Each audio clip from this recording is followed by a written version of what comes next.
What advice would you give to young couples who are starting to live together? Patience and communication will solve 90 of your problems. The other 10 will be solved by a recurring scheduled date night. You're a team now. You're no longer making decisions solely on your own. You'll decide things together and do things with the intent of benefiting you both. So establish a system you can both respect and enjoy, and use your best communication skills. You're going to start finding out things that she does that annoy the fuck out of you. Remember, she's finding out things about you too. Don't worry about how other couples do things, there's no rules for any of this. If you want to always do the dishes, that's fine. If he likes to clean, fine, you don't have to split everything 50-50 just because you've heard that. It's more important to do what works for you too. Resentment grows like a weed when you bury it down. There will be things that pile up until one day your blood pressure spikes when the toilet paper roll isn't replaced.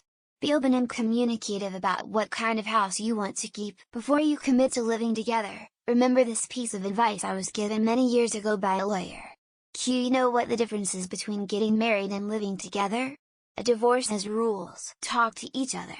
Understand that you are two separate people with different views, and that is okay. Learn how to use each other's strengths and shore up your weaknesses. Watch a few episodes of Judge Judy.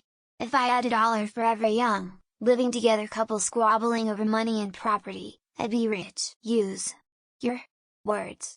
No, seriously. Say something the first time it bothers you, not 3 months after your partner has been doing whatever they are doing. When you're cooking food, clean everything you use to cook before you eat. It's a chore to clean pots and pans after you just ate, and leaving them in the sink overnight isn't going to make anyone happy. Cleaning them right after cooking makes your meal taste even better. Communicate. Don't think your partner can read your mind. Remember that you all are a team now, and problems of the household should be tackled together. They're cliches, but absence does make the heart grow fonder, and familiarity definitely breeds contempt.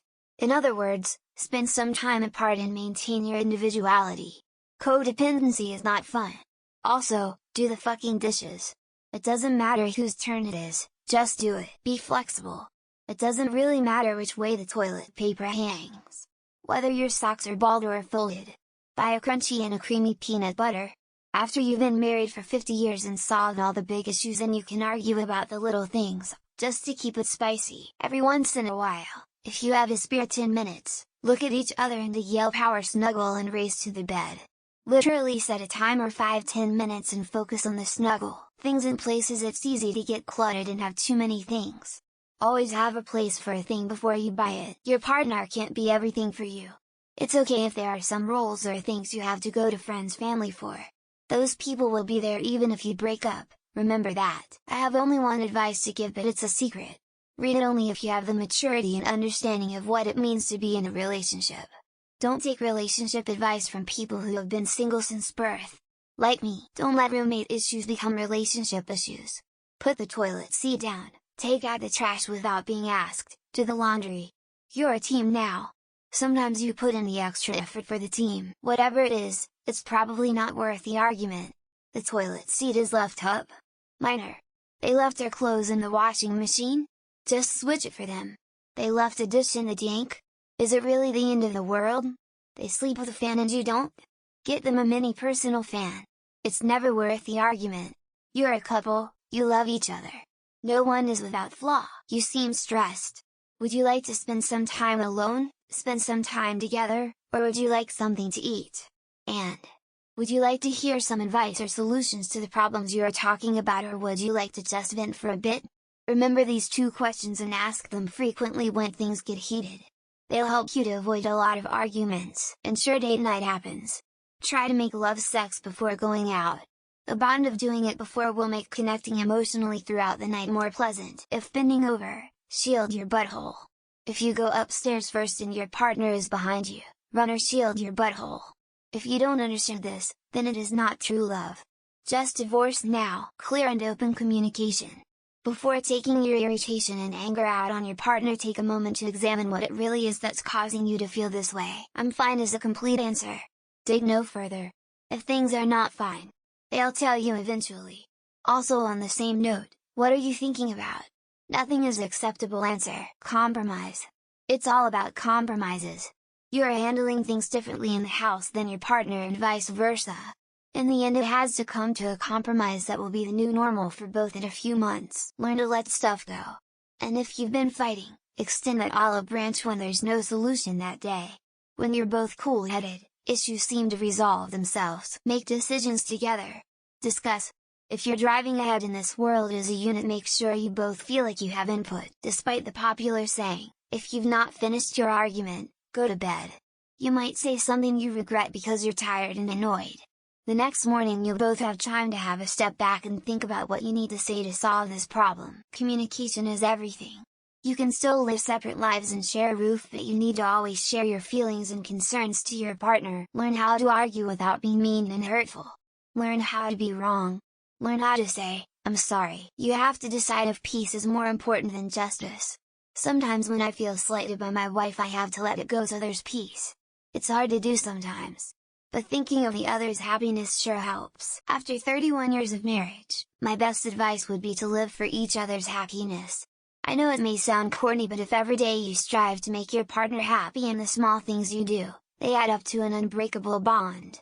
When you have that bond, you become teammates that always have each other's back, and there is a safety and confidence in it. Have a separate account to cover house bills. My wife and I have our own personal checking and savings accounts, and then joint checking and savings as well. Saves a ton of headache. Be vigilant with complacency. Life together shouldn't feel like a job, but it takes work.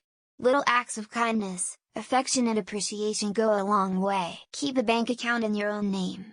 Don't assume the other person just knows what needs to be done around the house, e.g. cleaning. Make sure you know when to leave if it doesn't work out. Make sure you both understand that having your own time is good, not the opposite. You don't have to do everything absolutely together. It's okay for someone to invite a friend, or to spend a Friday evening playing games alone. Communicate, don't hesitate. Let the little things slide. Don't let your love turn to hate through 1,000 cuts. Tell her she's beautiful the first thing she wakes up. Bring her coffee or an orange in the morning. Wake up before she does if you can. Learn how to give a good foot rub, and get her one the first thing when she gets home, and let her vent for a half hour. Clean your damn dishes. You will both be brought up with different ways of doing things. Generally there isn't a right way and a wrong way. Unless it's one partner does all the housework and the other does nothing, that's the wrong way. Learn to say no. Compromise. Be honest. Pick your battles. I can't stress this one enough. Some things are not worth fighting about. Install a second shower head so if they take a shower together, one is not freezing to death while the other gets the water. Always prepare for an instant where it's all taken away from you. Don't assume it will happen, but make sure you're ready when it does. Learn how to argue. Listen. First understand and then be understood. Agree rules. Only speak from I. Only one person speaks at a time. Only the person holding the wooden spoon speaks. Only argue for 15 minutes and then time out.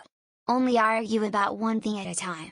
Know when to just disagree. This might be unpopular, but have a backup place to stay, and don't join your finances unless you are married.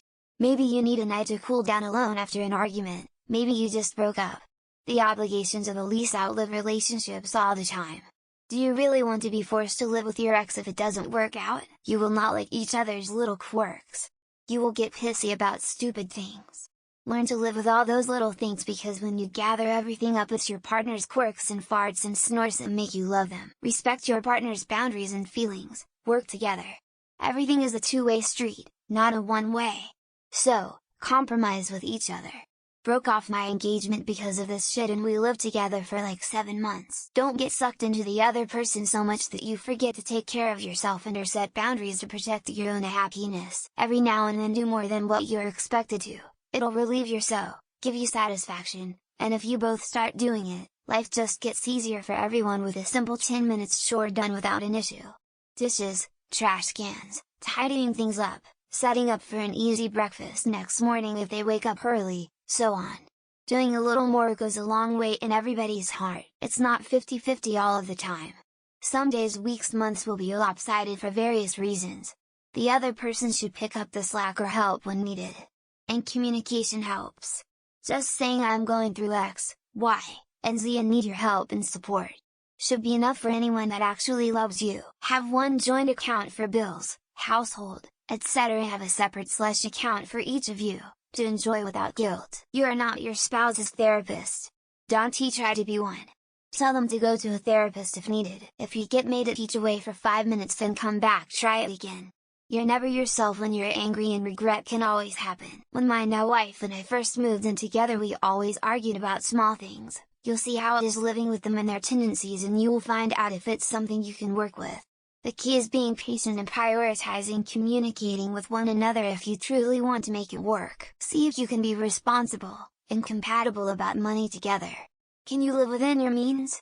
Use credit wisely? Can you agree on money goals together? Now is the time to get to know your partner in this way. If you're money incompatible, life will be hard for both of you. Communication is key. Neither of you can read minds. Remember, it's you two versus the problem, not you versus your partner. It's a partnership. Both people need to feel like the other is contributing. That doesn't mean you have to be absolutely equal in everything, but if you aren't at least equitable in how you're helping each other, that breeds resentment. Keep your money separate and lay out specific rules on who does what and who pays for what. Do not make any large purchases together. Have a 30-day ad notification so both can find new housing. They probably won't change that annoying habit. Decide if you can deal with that for the rest of your life. Don't baby him. I don't care if he's working 60 hours a week and is exhausted when he gets home. Once you start, he will always expect it. Don't get caught in that cycle. He can wash his own clothes and make his own food. Many issues can be resolved by being a good roommate. Also, if it's affordable, hire a bi-weekly house cleaner. Talk about things. Don't complain about things. Sit down and honestly discuss your housekeeping strengths and weaknesses. Talk about needing free time or time together. Set expectations.